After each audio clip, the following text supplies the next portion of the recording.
eu incentivo a pessoa a querer, assim como eu quis. Só que aí lá no canal eu falo, sonhe alto, mas comece por baixo. Estude. Estudar é o melhor investimento, ninguém vai te tirar, você vai evoluir, vai crescer. Pense, por que você quer ser muito rico? Para quê? Tudo tem a ver com a motivação. É uma motivação legal? É nobre? Eu não posso julgar. Mas não queira simplesmente ser rico. Pense no porquê que você quer chegar nesse topo, né? E aí você vai ter a resposta. Como eu sempre tive essa vida, eu comecei a ensinar pessoas que tiveram a mesma vida que eu. E assim acabou que naturalmente foi crescendo e eu me consagrei como hoje o maior canal de educação financeira para pobres do Brasil, né? Então, por conta disso eu bati de frente com muito canal, porque até então, grande parte dos influenciadores falava para quem tá nesse nível que você falou, de que eu tenho tanto dinheiro que eu vivo de aluguel porque é mais fácil, falava de gente que nunca teve que pegar um trem lotado, nunca, sabe? Então, eu cheguei com esse diferencial. O meu canal é para ajudar o pobre a mudar de vida. Por quê? Porque eu sei como é essa vida. E não que uma pessoa que nunca foi pobre não possa ensinar o pobre. Só que acaba gerando mais identificação naturalmente com quem está assistindo, com alguém que sabe como é a vida lascada, né, do dia a dia. Hoje, 95% da população brasileira ganha menos do que R$7 mil por mês. 95%. Eu não era um educador financeiro, eu não era um especialista em finanças, eu era um cara pobre, no sentido de que não ganhava 10 pau, 20 pau, não, né? Mas que sempre teve uma vida muito boa. A vida inteira, Romualdo, eu trabalhei como todo brasileiro, CLT, levando marmita, pegando trenzão, né? Eu trabalhei por 19 anos como CLT. Só que eu sempre tive uma consciência de que se o meu salário não é dos melhores, eu vou ter que fazer mais coisa para ter uma vida de qualidade. Lembra que a vida é um processo. Talvez você já viveu 10, 20 anos, fez muita burrice. Eu também já fiz. Também. Hoje eu manjo muito mais de educação financeira por causa do meu canal. Se não tivesse surgido o canal, talvez eu estaria até hoje sem manjar nada, né, de investimento e tudo mais. Como multiplicar o meu dinheiro. Hoje eu já aprendi a fazer isso. E é um processo. Pensa no longo prazo, vai criando raiz, vai criando conhecimento. Lembrando que quanto mais você estuda, maior a chance da sua riqueza aumentar também, proporcionalmente, né? E assim a gente vai mudando de vida e vamos que vamos, né? Você consegue curtir no processo, né, Dudu? Vai aproveitando. Se você pegar e segmentar bem aí sua fonte de renda, acho que no Pai Rico, Pai Pobre, que ele fala das caixinhas, né? Os potinhos, alguma coisa assim. Faz muitos anos que eu li ele, mas... Eu também, faz tempo.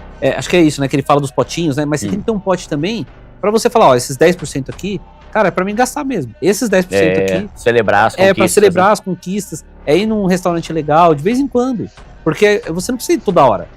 As minhas rendas extras já me permitiam ter uma vida melhor do que a de 90% dos brasileiros, né? Então, mesmo que você não seja multimilionário, isso é uma coisa que eu falo muito no canal. Meu canal não é para ensinar você a ser multimilionário. Nem eu sou multimilionário, né? Ainda, né? Mas, cara, é sobre você ter uma vida de qualidade que você merece ter.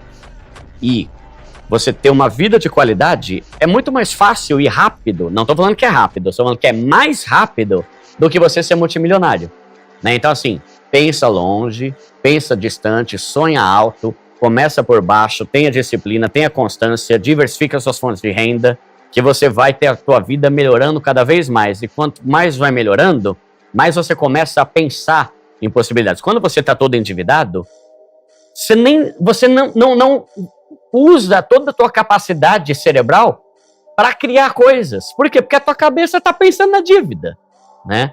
Agora, quando você tem uma vida financeira mais equilibrada, você tem saúde mental, equilíbrio, você começa a pensar em novas possibilidades, novas ideias, novos projetos. Aí a sua vida começa a deslanchar mais rápido. Mas enquanto você está agoniado, pensando no boleto do celular que você parcelou e se arrependeu, aí não vai fazer sentido, né? Então, estudar, ler livro é muito bom, né? Coisas importantes aí que a gente tem que dar de dica pra galera. Leia livro. Livro talvez é o método mais barato e o mais confiável para você adquirir conhecimento, né? Porque tem uma jornada pela frente, não tenha pressa, é um processo, né? O importante é você ir subindo. Só que as pessoas são tão agoniadas que elas caem mais rápido por causa de plataforma lixo, pirâmide, tigrinho, essas coisas, né?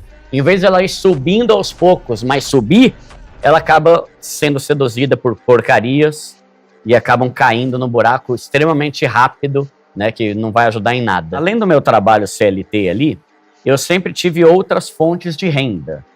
Então eu montei uma banda de músicos para casamento, eu alugava equipamento de som, eu dava aula particular de música, que é a minha formação. Nunca imaginei falar sobre finanças na vida, né? Mas eu, como me formei em músico, eu dava aula particular, eu aprendi a fazer site e eu tinha um canal no YouTube de música, onde eu ensinava ali violão, bateria, teclado e querendo ou não, me dava ali uma graninha, 100, 200 reais, qualquer coisa por mês que complementasse a minha renda, para eu poder ter uma graninha para investir, né? E eu conquistei minha casa própria, eu tinha um carro quitado, eu viajava todo ano com a minha esposa, mesmo sendo um assalariado CLT que ganha 3 mil. Então comecei a falar de renda extra, comecei a falar de simplicidade, comecei a falar de ostentação, contra a ostentação, né? E aí o canal cresceu e é interessante porque assim, hoje a educação financeira é mais popularizada, mais democratizada, mas se a gente for ver, qual que era o patrimônio que a maioria dos pais e avós deixaram pro filho? A casa. É. Só que se a gente começar a falar que não, os jovens de hoje não estuda, não compra casa, aposta em bet, vai deixar o que lá na frente? Né? Então, eu sou um grande incentivador. E aí, por falar tanto sobre isso, aí você falou, por que fala tanto? Porque eu amo receber depoimento de gente falando que conseguiu comprar. Isso é maravilhoso. Duda, valeu. Morei por 10 anos de aluguel, mas depois do seu canal comprei minha casa própria e tô pagando mais barato que antes. É isso. Então, a minha ideia é, pelo menos uma vez por mês, falar sobre o setor imobiliário, falar sobre casa, falar sobre Minha Casa Minha Vida, que é coisa que, por exemplo, antes de chegar ao Primo Pobre, a maioria dos outros canais não se importava em explicar o que é Minha Casa Minha Vida. Mano, é isso, não é meu público. E é um público, mas é o meu. Não, é uma população gigantesca, 95% da população. A gente tá falando então dos 200 e poucos milhões de habitantes brasileiros, quase 200 milhões, né? Eles poderiam se enquadrar dentro do programa, cara, é muita gente. E aí eu falo muito no canal que assim, tem muita pessoa que tá morando de aluguel, não é por falta de dinheiro, é por falta de informação.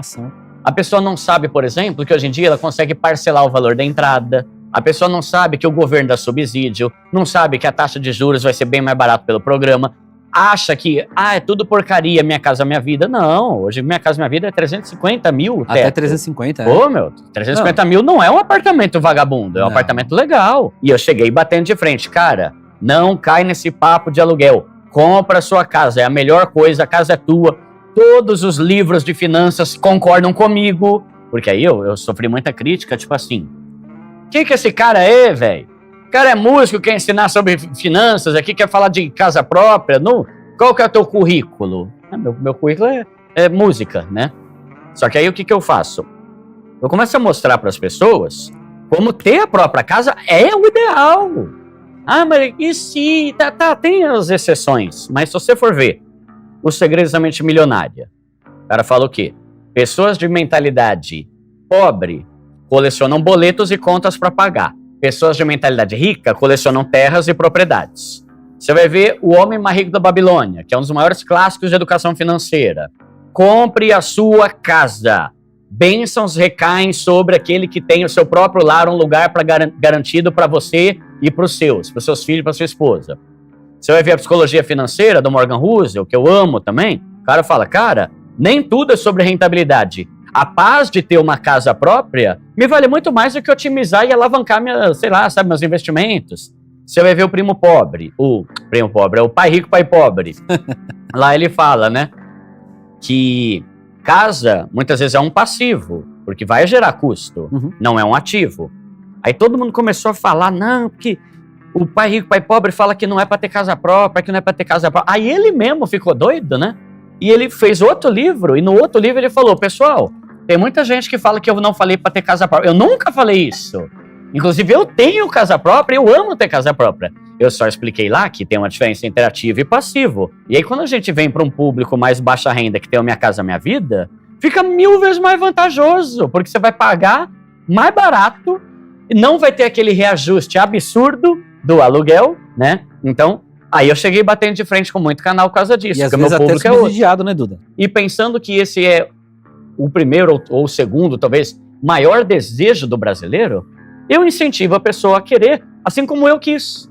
Só que aí lá no canal eu falo, sonhe alto, mas comece por baixo. Eu falo muito, pessoal, conquista assim o seu sonho, só que começa por baixo. Não é porque você tá morando num apartamento pequeno hoje que você vai morrer nele. Assim como eu. Eu tenho meu AP, eu moro até hoje. E dou graças, amo meu AP, né? Só que, cara, agora eu tô dando um passo legal. Meu AP agora já vale muito mais do que quando eu paguei. Eu consigo vender ali, ó, assim, porque toda hora tem no grupo de moradores. Ah, tem alguém vendendo? Ah, tem alguém alugando? Foi um bairro legal ali, uma localização boa perto de estação, né? Então, você não vai travar a tua vida por comprar um imóvel. Isso vai ser um avanço no processo do teu enriquecimento, inclusive patrimonial e tudo mais. Então, eu gosto de falar isso, porque às vezes eu vejo gente falando o oposto, e aí quando chegar no final da vida, o pobre não tem nada, gastou muito mais com aluguel do que quem financiou, e não deixa patrimônio. Quando eu era pequeno, lá com 7, 8 anos de idade, na cidade mais ou menos, a gente morava num quarto-cozinha, meu pai não tinha dinheiro pra comprar uma cama, cara. Era um colchão no chão, dormia eu, meu pai, minha mãe e meu irmão. E a gente tinha que até dividir um bife, quando tinha bife em casa, em 4 pedaços, pra cada um de nós comer, né? E assim, cara, eu falo com orgulho disso, porque é uma coisa que a gente viveu lá. Nossa, tem gente que fala assim pra mim às vezes, Duda, você fica falando de casa própria, isso aí, casa própria é sonho de pobre. Cara, casa própria é sonho de gente inteligente. Porque não é a questão de você ser pobre e que eu quero ter casa. Você acha que um cara multimilionário, ele vai querer morar de aluguel na casa dos outros, numa casa que ele não pode fazer nada, que ele não pode construir ou quebrar uma parede? Mano, o cara fala o que ele quiser. Óbvio que ele vai querer ter uma casa própria. Então, tem esse discurso de que aluguel é melhor, mas tanto o pobre quanto o rico quer ter a casa própria. Não, os multimilionários que eu conheço mesmo, multimilionários mesmo, com força. Não um cara que tá ascendente, novo rico, social, novo rico, né? Mas assim, que também é um cara rico. Às vezes um cara de 20, 30 milhões de patrimônio é um cara rico também. Mas o multimilionário que tem os seus 300, 400 milhões de patrimônio, todos têm sua casa própria. Agora aqueles que têm 5, 10, 15 milhões de patrimônio, ele tá naquela. Não, olha, se eu empacar na minha casa, tudo bem, tá certa a conta ali também. Porque ele, naquele momento ele tá investindo. Financeiramente. Mas talvez ele com 4, 5 milhões de patrimônio, o ideal não seria que ele morasse, por mais que de aluguel, numa casa de 4, 5 milhões. Sim. Porque tá incompatível com o patrimônio que ele tem ali. Ele empacou num negócio só. E assim, às vezes até eu já vi vídeos, eu não vou ficar citando nomes, mas vídeo de cara que tava falando com você, eu falei, cara, se eu sentar na mesa com esse cara, e ele falar isso pra mim dos 4 milhões, por exemplo, que ele tem a casa lá que valeria 4 milhões, mas ele paga 20 mil de aluguel.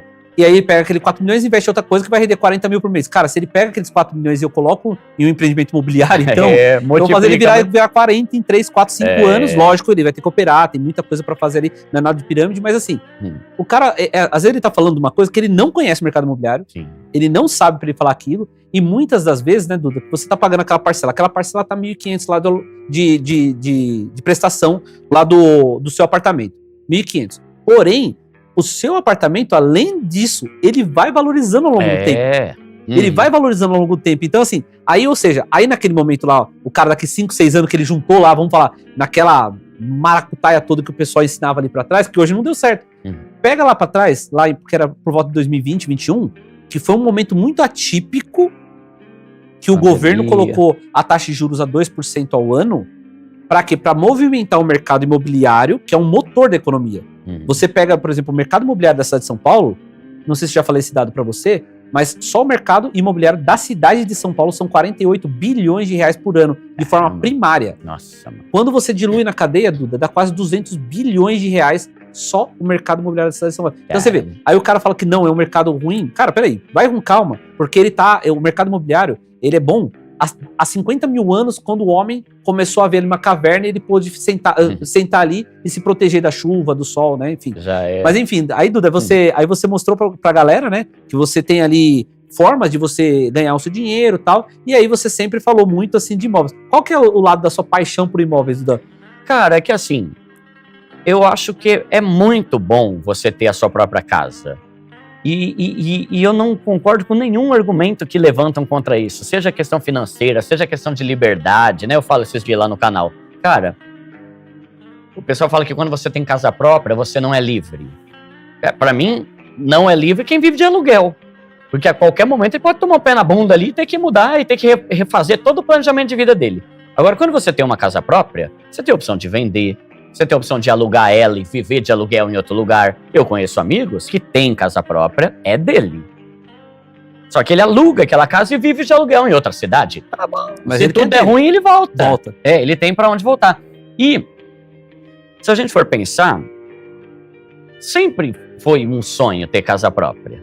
Só que galera que surgiu de repente pós-pandemia começou a vir com esse discurso como se fosse sonho de gente besta, gente de pobre, de tom. Não é, é muito bom. Garante uma paz pra você. Sim. O Minha Casa Minha Vida tem faixa, pessoal, depende da sua faixa de renda, o apartamento, o imóvel que você tá procurando, porque não precisa ser apartamento, ele é até subsidiado, né? Sim, até 55 e um valor bom, né? 55 não, pau. E taxa de juros de 4,5% ao ano de taxa de juros, 6% ao ano, 7% ao ano, no máximo no Minha Casa Minha Vida 8,16% ao ano. Sim. Que hoje, se você colocar num CDB qualquer, vai te render 12%, 13%. Então, ou seja, é mais barato você comprar sua casa, e aí o dinheirinho lá, você investir uma outra parte do dinheiro, que ele vai render mais do que a própria parcela.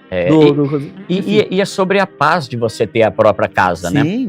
Por exemplo, agora, né, você inclusive está construindo lá, ajudando lá no processo da construção da casa dos sonhos minha e da minha esposa. A gente vai morar em Cajamar. Mas tudo começou onde? No AP em Osasco. E inclusive eu morava em São Paulo, eu me mudei para Osasco porque lá ia dar para eu financiar. Em São Paulo, o meu salário era tão baixo que eu não conseguia financiar nada. Então eu me mudei para lá. Então a gente está produzindo conteúdo para que, cara, você não fique morando de aluguel. Você tem imóveis para alugar e te gerar renda passiva, né? Que é uma coisa muito interessante também, né? Uma forma de investir, né? Não necessariamente você vai comprar imóvel sempre só para morar. Pode comprar para investir, né? O Segredos da Mente Milionária fala, pessoas com mentalidade rica colecionam terras e propriedades. Né? Então isso é muito louco, né? Quando você começa a conhecer assim, o mercado imobiliário, você começa a comprar seu primeiro imóvel, e aí de fato segue as dicas do Duda ali, 52 fontes de renda extra, né? Como o Duda tem um vídeo ali também. Porque, por exemplo, que nem teve até num post que a gente colocou da Vencer ali, que algumas pessoas colocaram assim, poxa, é muito difícil de conseguir juntar ali a entrada. Aí eu falo assim, cara, olha só, a gente fala assim, olha, faz uma fonte de renda extra. Você junta um pouco mais de dinheiro. Sim. Aí você consegue fazer. Você continua trabalhando no seu trabalho. Não tem problema, porque ele vai manter suas continhas ali. Mas você junta um pouquinho mais de renda extra, porque foi assim com o Duda, foi comigo também. E o que pega é quando você começa a fazer uma dessas fontes de renda extra, né, Duda? Aí vai aparecendo um outro horizonte. Porque eu sei que a população brasileira é majoritariamente uma população que recebe um salário baixo. E por isso que é tão importante a renda extra. Eu recebo muita crítica de gente que não tá no meu meio, né? De gente que não conhece o primo pobre. E fala, esse cara é louco. Se ele soubesse o quanto eu ganho, como é que eu vou conseguir investir R$100 por mês? Renda extra, criatura. Jesus amado, mano, presta atenção. Você não consegue mudar de vida com esse salário meia boca. Você vai ter que fazer mais. Mas não é fácil. Mas ninguém falou que é fácil. Você acha que era fácil pra mim? Eu, recém-casado, trabalhava 8 horas e 48 minutos por dia, CLT, e tinha mais 6 fontes de renda. Você acha que era fácil? Só que ser pobre também não é fácil. Né? Então é melhor você trabalhar muito, se esforçar muito e conseguir garantir uma vida de qualidade do que você continuar reclamando que a vida é injusta. Então são muitos casos, né? Você pega, por exemplo, no vídeo lá de 52 ideias de renda extra, né? Tem cara que começou a fazer churrasco em evento. O cara ganha 200, 300 conto por sábado. Por sábado. E ainda come churrasco, velho. Caramba, por que eu não pensei nisso antes de ter o canal, né? Pô, então, eu gostei dessa ideia, eu vou fazer. Você vê, o cara tira aí, ó, R$1.200 por mês fazendo churrasco só de sábado. Às vezes aumenta 50% do salário dele, né, Dudu? Sim, é quase um salário mínimo isso aí, né? Então, às vezes, a renda extra ela te dá muito mais dinheiro, né, proporcionalmente, do que o teu salário, que você trabalha 40 horas por semana, né? Então, é uma forma de você conseguir se planejar. Eu quero comprar um apartamento, só que eu vou poder parcelar a entrada, só que eu vou precisar de R$800 por mês. Tudo bem, como é que você faz isso? Faz um Uber, faz um motorista de aplicativo, você e tua esposa, fazendo cada um pouco, consegue uma coisa. Pô, tem depoimento, por exemplo, de mulher lá do canal, tá lá no vídeo, lá nos comentários. Ela vende 2 bolos por fim de semana. Sabe esses bolos de festa? Sei. Cara, dá pra você ter um lucro muito bom nesses bolos aí. Ela, tipo, a dona Cleusa que o diga, né? Exato. Ela mesma, a dona da sua dia. Dia. Né? Cara, A mulher tá fazendo 2 bolos por fim de semana e tá tirando quase R$1.000 por mês. Fazendo 2 bolos por fim de semana. Então, assim, a gente tem que gerar dinheiro. E não vai ser fácil. Ninguém falou que é fácil, ninguém falou que é gostoso. Por isso chama renda extra, que quer dizer trabalho extra. Quer dizer mais um trabalho além do que você faz. Mas é assim que a gente consegue. Vai ser pro resto da vida? Não. É por uma fase, até você conseguir sair da pobreza, você conseguir montar uma reserva de emergência, começar a investir. E aí, quando você vai ver, você já tá longe da pobreza. Por quê? Porque você quis pagar o preço de por 1 ano, 2 anos, 6 meses, sei lá, ralar. Eu vou ralar. Eu tive que ralar. Mesmo sendo em Osasco, eu tive que ralar para conseguir comprar, né? Só que valeu a pena. Então, a vida é assim, né? Feito de escolha, não é fácil, mas viver na pobreza também não é gostoso, né? Animal, galera, bota aqui nos comentários, vocês curtiram? Dá o like, espero que vocês tenham gostado. Quem não se inscreveu ainda no canal, se inscreve no canal, um prazerzaço. Obrigada pela confiança que vocês têm aqui no nosso trabalho. A gente vem, traz tudo pra vocês, o que a gente puder fazer, a gente vai fazer. Você que está começando a investir, você que quer sair das dívidas, tem muito conteúdo interessante para você.